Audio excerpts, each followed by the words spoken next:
ഒരിടത്തൊരിടത്ത് കല്ലു ആമയും മിട്ടുമുയലും താമസിച്ചിരുന്നു. അവർ നല്ല ചങ്ങാതിമാരായിരുന്നു. ഒരു ദിവസം മിട്ടുമുയൽ കല്ലു ആമയെ കളിയാക്കി. അപ്പോൾ കല്ലു ആമയ്ക്ക് അത് സഹിക്കാവുന്നതിലും അപ്പുറമായിരുന്നു. അപ്പോൾ കല്ലു ആമ മിട്ടുമുയലിനോട് പറഞ്ഞു, നാളെ നമുക്കൊരു ഓട്ടപ്പന്തയം വെക്കാം. നമുക്ക് നോക്കാം ആരായിരിക്കും അതിൽ വിജയിക്കുക, നീയാണോ ഞാനാണോ. അതും പറഞ്ഞ് കല്ലു ആമയും മിട്ടുമുയലും അവരവരുടെ വീട്ടിലേക്ക് പോയി. പിറ്റേന്ന് രാവിലെ 4 മണിക്ക് ഓട്ടപ്പന്തയം തുടങ്ങി. കല്ലു ആമയും മിട്ടുമുയലും അതിൽ റെഡിയായി നിൽപ്പുണ്ടായിരുന്നു. അപ്പൊ ഒരു ഒറ്റ വിസിലടിച്ചു. അപ്പൊ മുയലാണെങ്കിൽ ഒരൊറ്റ ഓട്ടോടി, ആമയാണെങ്കിലോ പതുക്കെ പതുക്കെ നടന്നു.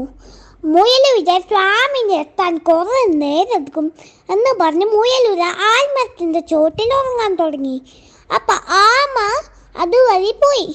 അപ്പൊ ആമ പതുക്കെ പതുക്കെ ശബ്ദമുണ്ടാക്കാതെ നടന്ന് ഓട്ട മത്സരത്തിൽ വിജയിച്ചു. മിട്ടുമുയൽ എഴുന്നേറ്റു.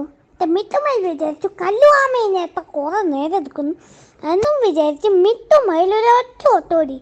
എങ്കിലും മിട്ടുമുയൽ കണ്ടതോ വിജയിച്ചിരിക്കുന്ന കല്ലു ആമേനെയായിരുന്നു. മിട്ടുമുയലിന് ഒരു ഗുണപാഠം മനസ്സിലായി.